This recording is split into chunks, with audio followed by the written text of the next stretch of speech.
नमस्कार दोस्तों, स्वागत है आपकी अपनी प्रोग्रेसिव एजुकेशन चैनल पर। मैं पूनम यादव आज आपके लिए लेकर के आई हूँ रीजनिंग की मिक्स क्वेश्चन की क्लास दोस्तों 8। इसके पहले मैंने कई सारी क्लासें अपलोड कर दी। यदि आप लोगों ने मेरी उन क्लासों को नहीं देखा तो आप उन्हें भी जाकर के ज़रूर देख लें। तो चलिए दोस्तों, बिना किसी तरीके करते क्लास की शुरुआत। तो क्लास को दोस्तों एंड तक देखते चलिएगा। तो प्रश्न नंबर 1 है आपकी स्क्रीन के सामने। यदि प्रतिबिंब में समय 10:45 प्रतीक हो रहा हो तो इस स्थिति में वास्तविक समय क्या होगा। तो जब भी दोस्तों आपको ऐसा प्रश्न आता है समय वाला और प्रतिबिंब में समय पूछा है, तो दोस्तों इसको करने के मतलब इसके जो टाइप है दो आते हैं। एक तो आपसे जल प्रतिबिंब का पूछते हैं और एक दर्पण प्रतिबिंब का पूछते हैं। तो अभी हमें यहाँ पर कंफर्म नहीं है कि जल प्रतिबिंब है या दर्पण प्रतिबिंब, तो हम भी इसको दर्पण प्रतिबिंब मान करके सॉल्व करेंगे। तो आपको दिया समय दे दिया है 10:45। तो जब भी हम दर्पण प्रतिबिंब में वास्तविक समय को देखेंगे तो दिए गए समय को हम 11:60 में से क्या है माइनस कर देंगे। तो 11:60 में से जब हम दिए गए समय को माइनस कर देंगे तो हमें जो है वास्तविक समय मिल जाएगा। तो हमें यहाँ पर दिया है 10:45। तो 10:45 को हम 11:60 में से माइनस कर देंगे तो 60 में से 45 गया तो 15 आया और 11 में से 10 गया तो 1 आया। तो 1:45 है जो हमारा आंसर आ जाएगा। तो ऑप्शन डी हमारा करेक्ट हो गया। चलते हैं हम नेक्स्ट प्रश्न की ओर। प्रश्न नंबर 2 है, यदि प्रतिबिंबित समय 12:40 हो रहा है तो इस स्थिति में वास्तविक समय क्या होगा। दोस्तों अभी इसके पहले हमने जैसा प्रश्न किया है वैसा ही प्रश्न है, बस इसमें थोड़ा सा करने का तरीका जो है अलग है। अभी हमने देखा था कि समय को हम 11:60 में से माइनस कर रहे थे। ठीक, अब हम समय को 23:60 में से माइनस करेंगे। क्यों? क्योंकि दोस्तों 11 में से जो है 12 माइनस होता नहीं है। और अभी इसके पहले जो था 10:45 दिया था तो हमने क्या करा था 11 में से माइनस कर दिया था। तो जब भी आपको समय ज़्यादा पूछे तो आप 23:60 में से माइनस करेंगे। और आप सभी को पता है कि 11 को ही 23 भी कहा जाता है। जब हमारी घड़ी रोमन में चलती है तो वो 11 को 23 ही बताती है। तो जब आपको समय ज़्यादा दे दिया जाए तो आप उसको 23:60 में से माइनस करेंगे। ठीक, तो हमें समय दिया है 12:40। तो 60 में से 40 गया तो 20 आया और 23 में से 12 गया तो 11 आया। तो हमारा जो वास्तविक समय बनेगा वो बनेगा 11:20। तो ऑप्शन हमारा सी जो है करेक्ट हो जाएगा। आई होप कि आपको दोनों ही प्रश्न से समझ में आया होगा। और चाहे तो दोस्तों आप ये आपकी कॉपी में नोट डाउन भी कर सकते हैं। चलते हैं हम नेक्स्ट प्रश्न की ओर। प्रश्न नंबर 3, निम्नलिखित जानकारी का अध्ययन कीजिए। LMNOPQR एक गोल घेरे में केंद्र की ओर मुख करके बैठे हैं। O जो है L तथा R के बीच में बैठा है, Q R के दाईं ओर दूसरा है और P Q के दाईं ओर दूसरा है। तो N R का निकटतम पड़ोसी नहीं है। तो P के बाएं अगला कौन। तो दोस्तों सिटिंग अरेंजमेंट का क्वेश्चन है और मैंने सिटिंग अरेंजमेंट का जो चैप्टर है बिल्कुल एकदम बेसिक से पढ़ाया हुआ है। दोस्तों यदि आपने मेरी उन क्लासों को नहीं देखा तो आप रीजनिंग की जब प्लेलिस्ट में जाएंगे तो आपको कई सारे टॉपिक जो है एकदम सीक्वेंस में मिल जाएंगे जो कि एकदम मैंने बेसिक से पढ़ाए हुए हैं। तो आप मेरी एक बार क्लास को जा कर के ज़रूर देख लें। सिटिंग अरेंजमेंट भी मैंने बिल्कुल बेसिक से पढ़ाया है दोस्तों। तो हम ऐसे अब हमसे बोला है कि O जो है L तथा R के बीच में बैठा है। तो अभी हमें ये पता नहीं है कि L ऊपर है कि R नीचे है। तो हम ऐसी स्थिति में दो डायग्राम बनाएंगे और दोनों डायग्राम से हम देखेंगे कि कौन सा डायग्राम हमारा सही बनेगा। तो हम दो डायग्राम लेंगे और अब इनकी हमारे कने लोग कितने हैं 7 लोग हैं। तो हम 7 लोगों की क्या है यहाँ पर पोजीशन बना देंगे। तो ये 5, ये 6 और ये 7। ऐसे ही हम इसमें भी 7 लोगों की क्या है दोस्तों पोजीशन बना देंगे। अब एक तरफ अब हमसे बोला है कि O जो है L तथा R के क्या है बीच में बैठा है। तो मैं यहाँ पर O को बिठा दूंगी। तो एक बार मैं L को यहाँ पर बिठा दूंगी और R को यहाँ पर बिठा दूंगी। एक बार मैं R को ऊपर बिठा दूंगी और L को मैं नीचे बिठा दूंगी। ऐसा मैंने क्यों किया, क्योंकि मुझे अभी कंफर्म नहीं है कि L ऊपर है कि R नीचे है। ठीक है, तो मैंने दोनों ही कंडीशन यहाँ पर क्या है देख ली है। अब हमसे आगे पूछा है कि Q R के दाईं ओर दूसरा है। Q जो है R के दाईं ओर दूसरा है। तो दोस्तों यदि मैं R से यहाँ पर दाएं चलती हूँ तो यहाँ पर तो पहले से ही L बैठा हुआ है, लेकिन हमसे बोला है कि Q जो है R के दाईं ओर दूसरा है। तो ये वाला मतलब डायग्राम हमारा नहीं बनेगा। डायग्राम हमारा जो है ये वाला सही बनेगा। तो R यहाँ पर है, R का दायां यहाँ है, तो यहाँ पर Q बैठ गया। आगे चलते हैं और पी क्यू के दाईं ओर दूसरा है। अब यहाँ पर देख सकते हैं और शब्द आ गया। और शब्द जो है फर्स्ट पर्सन के लिए होता है, फर्स्ट पर्सन यहाँ पर क्या है, क्यू है। तो पी जो है क्यू के दाईं ओर दूसरा है, तो पी ये रहा और पी का दाईं ओर दूसरा ये रहा, तो पी जो है यहाँ पर बैठ गया। आगे कहा है कि एन आर का निकटतम पड़ोसी नहीं है, तो एन है, एन जो है आर का पड़ोसी नहीं हो सकता, लेकिन एन पी का तो हो सकता है ना, तो हमने एन को जो है यहाँ पर बिठा दिया। आगे देखते हैं कि अब हमारा कौन सा व्यक्ति बच गया है, तो एम हमारा जो है बच गया है। तो आप देख सकते हैं सारे ही लोग हमारे बैठ चुके हैं, हमारा क्वेश्चन जो है जम चुका है। अब हमसे प्रश्न में क्या पूछा है कि पी के बाएं अगला कौन, तो ये रहा पी, और पी का जो बायां है ये रहा, और पी के बाएं अगला कौन, एन बैठा है। तो हमारा जो आंसर हो जाएगा वो बी करेक्ट हो जाएगा। आई होप कि आपको प्रश्न समझ में आया होगा। चलते हैं हम नेक्स्ट प्रश्न की ओर। प्रश्न नंबर 4 है आपकी स्क्रीन के सामने। नीचे दिए गए प्रत्येक प्रश्न में कुछ शब्द दिए गए हैं, उन्हें एक सार्थक अनुक्रम में सजाएं। आपके सामने कुछ शब्द दिए हैं, इनको ऐसे अरेंज करना है जिनका कोई अर्थ निकले, उन्हें क्या है ऐसे अनुक्रम में जमाना है। तो ऐसे प्रश्न हम कई क्लासों में दोस्तों कर चुके हैं। तो पहला दिया है ब्रेकडाउन, वर्कशॉप, मोटर कार, औजार या मैकेनिक। तो सबसे पहले तो आप एक मोटर कार खरीद के लाएंगे, तो पहले तो हमारा 3 आएगा। उसके बाद में आपकी गाड़ी ब्रेकडाउन होगी, मतलब आपकी गाड़ी टूट जाएगी, ख़राब हो जाएगी, तो आप एक मोटर कार लाए, फिर आपकी गाड़ी टूट गई, फिर आप वर्कशॉप पे ले जाएंगे, फिर वर्कशॉप पे वहाँ पर औजार होंगे, फिर मैकेनिक जो है उन औजारों से आपकी गाड़ी को है सुधार देगा। तो कहीं आपको 3, 1, 2, 4, 5 वाला ऑप्शन दिख रहा है, तो ऑप्शन डी हमारा जो है करेक्ट हो जाएगा। चलते हैं नेक्स्ट प्रश्न की ओर। प्रश्न नंबर 5 है कि शब्द आंसर में कितने ऐसे अक्षर युग्म हैं जिनके बीच उतने ही अक्षर है जितने अंग्रेजी वर्णमाला में होते हैं। तो दोस्तों ये वाला प्रश्न बहुत ज़्यादा इंपॉर्टेंट है, कई बार प्रश्नों में पूछा भी गया है। तो हमारे सामने एक शब्द दिया है आंसर, और इसका जो है ऐसा जिनके बीच में उतने ही अक्षर है जितने अंग्रेजी वर्णमाला में होते हैं, तो हमें ऐसे युग्म निकालना है। तो अब हम देखेंगे कि इसको कैसे करेंगे। ठीक, तो हम इनके सबसे पहले तो हम इनके कोडिंग लिख लेंगे। ए जो हमारा 1 पर होता है, एन हमारा 14 पर होता है, एन 14 पर होता है, एस हमारा 19 पर होता है, डब्ल्यू 23 पर होता है, ई 5 पर होता है, और पी आर जो हमारा 18 पर होता है।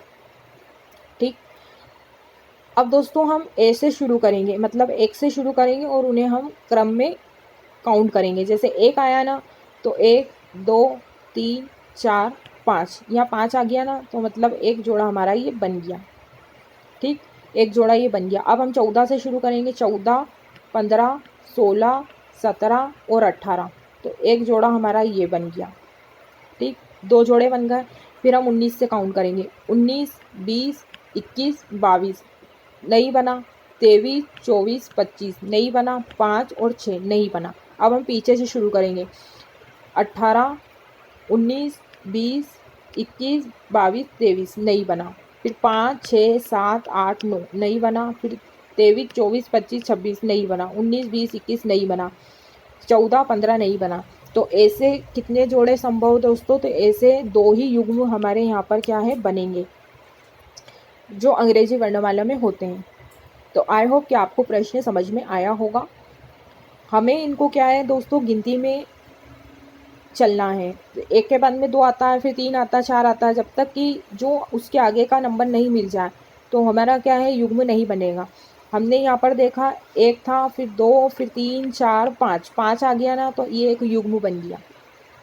फिर 14, फिर 14, 15, 16, 17, 18 ये दूसरा युग्म बन गया। तो ऐसे हमारे 2 ही युग्म यहाँ पर बनेंगे। मैं उम्मीद करती हूँ कि आपको प्रश्न जो है समझ में आया होगा। चलते हैं नेक्स्ट प्रश्न की ओर। प्रश्न नंबर 6 है आपकी स्क्रीन के सामने। यदि दोस्तों आप लोगों को क्लास अच्छी लग रही है तो आप बिल्कुल लाइक भी करते चलिएगा और क्लास को शेयर भी कर दिया करो, ताकि आपके साथ साथ में आपके दोस्तों का भी कुछ भला हो सके, उन्हें भी कुछ नया सीखने को मिल सके।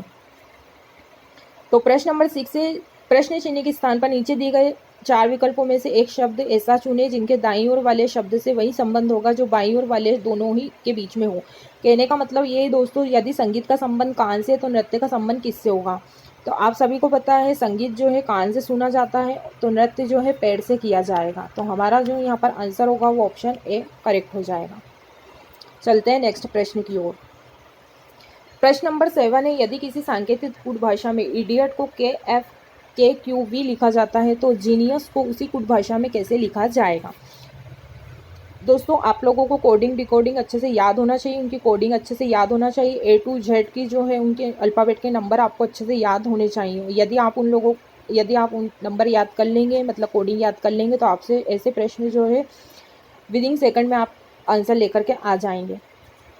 तो अभी हमको क्या दिया है, अभी हमको दिया है इडियट, और इडियट की हमें क्या है यहाँ पर कोडिंग दी हुई है। तो हम ये देखेंगे कि यहाँ पर क्या लॉजिक लगा है। तो इन्होंने KFKQV, तो दोस्तों सबसे पहले तो हम इनकी क्या है मतलब इनकी कोडिंग लिख लेंगे। I हमारा 9 पर होता है, D 4 पर होता है, I 9 पर होता है, फिर O हमारा 15 पर होता है, T हमारा 20 पर होता है, ठीक। K हमारा 11 पर होता है, F 6 पर होता है, K 11 पर होता है, Q 17 पर होता है, और V हमारा 22 पर होता है, ठीक। अब आप देख सकते हैं 9 से 11 हो गया, 4 से 6 हो गया, 9 से फिर 11 हो गया, 15 से फिर 17 हो गया, 20 से फिर 22 हो गया। तो यहाँ पर आप देख सकते हैं 2 क्या है दोस्तों, प्लस हुआ है। इसमें भी 2 प्लस हुआ है, इसमें भी 2 प्लस हुआ है, इसमें भी 2 प्लस हुआ है, इसमें भी 2 प्लस हुआ है।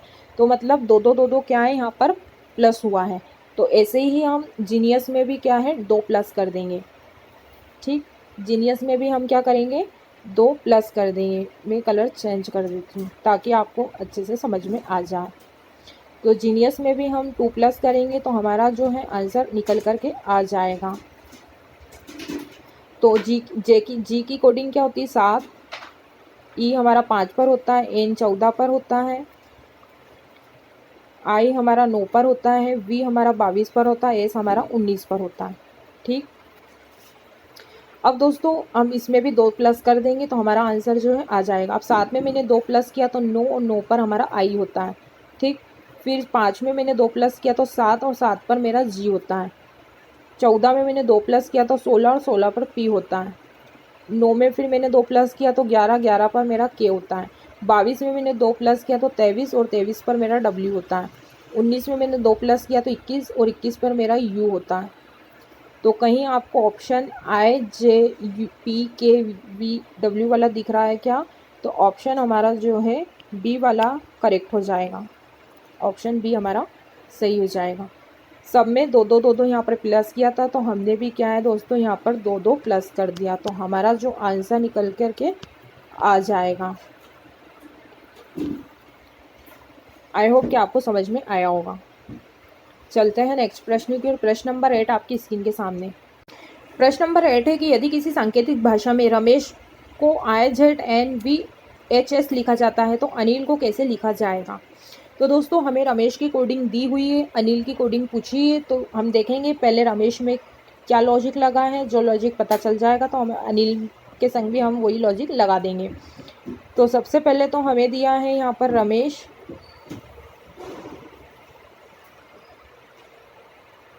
RAMESH, और रमेश की कोडिंग इन्होंने हमको दी है कि IZNVHS,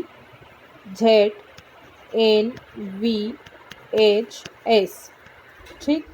तो हमसे पूछा है अनिल की कोडिंग क्या होगी। तो दोस्तों यदि आप लोगों को कोडिंग डिकोडिंग थोड़ी बहुत भी आती है तो आप देख करके ही बता सकते हैं कि यहाँ पर जो है अपोजिट वाला लॉजिक लगा है।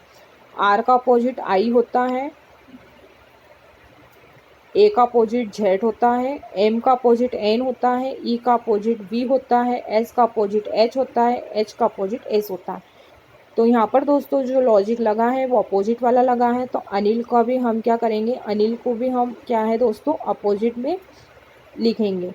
तो अनिल के भी संग हम अपोजिट वाला लॉजिक लगाएंगे तो हमारा जो है आंसर निकल करके आ जाएगा। तो ए का अपोजिट अभी देखा हमने जेड होता है,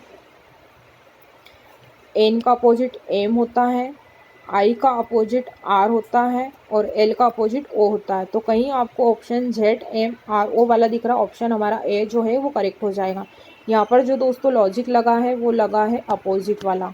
कौन सा लॉजिक लगा है, अपोजिट वाला। तो आपको दोस्तों कोडिंग के साथ साथ में उनकी अपोजिट भी याद होने चाहिए। आई होप कि आपको समझ में आया होगा। चलते हैं हम नेक्स्ट प्रश्न की ओर।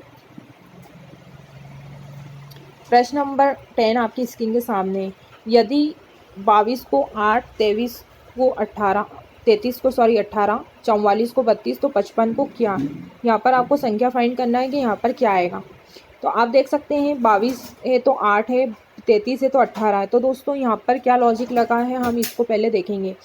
तो यहाँ पर गुणा हुआ है क्या? यदि मैं 2 का गुणा 2 से करती हूँ तो 4 आता है।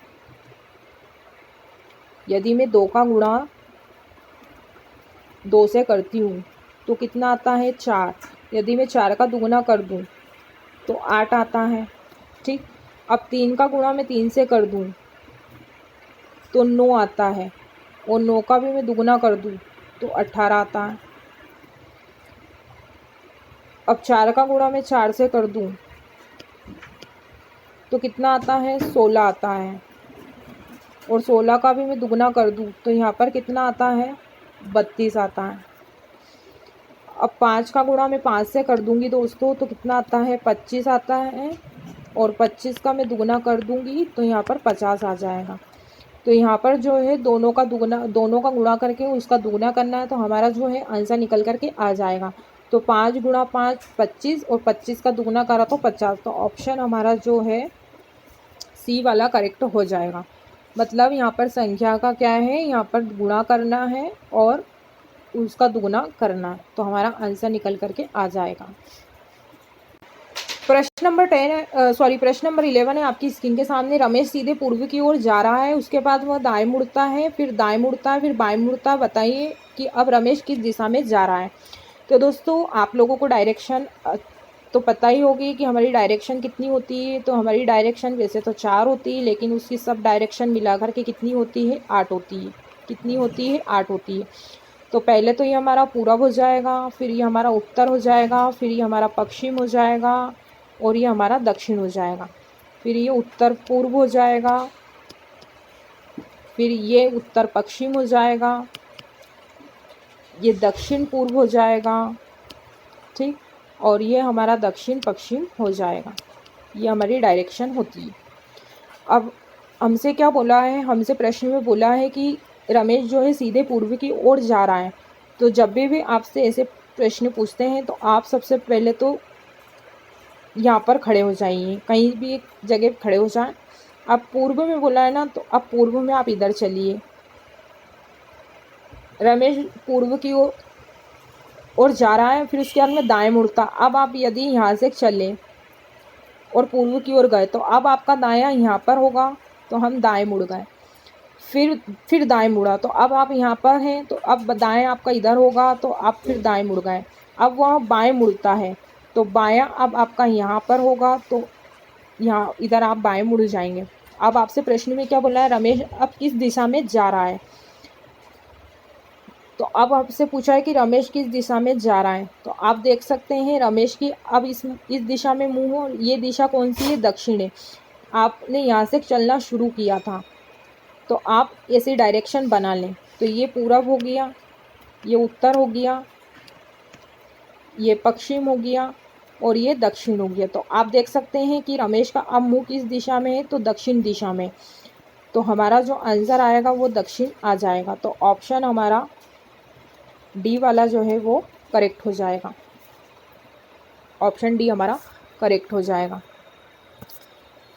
तो आज के लिए बस इतना ही दोस्तों। मैं उम्मीद करती हूँ कि आपको जितने भी हमने 10-11 क्वेश्चन करे हैं आपको अच्छे से समझ में आए होंगे। यदि दोस्तों आप लोगों को क्लास अच्छी लगी है तो लाइक ज़रूर करिएगा, और एक प्यारा सा कमेंट बॉक्स में आप ही की तरह एक प्यारा सा कमेंट करके हमें ज़रूर बताइएगा कि आपको क्लास कैसी लगी। यदि दोस्तों आप लोग मेरी चैनल पर नए जुड़े हैं तो चैनल को सब्सक्राइब कर लें, ताकि हमारी रोज़ की वीडियो का नोटिफिकेशन आपको मिलते रहें। तो चलिए दोस्तों आज के लिए बस इतना ही। मिलते हैं फिर नेक्स्ट क्लास में। तब तक के लिए दोस्तों जय हिंद, जय भारत, धन्यवाद।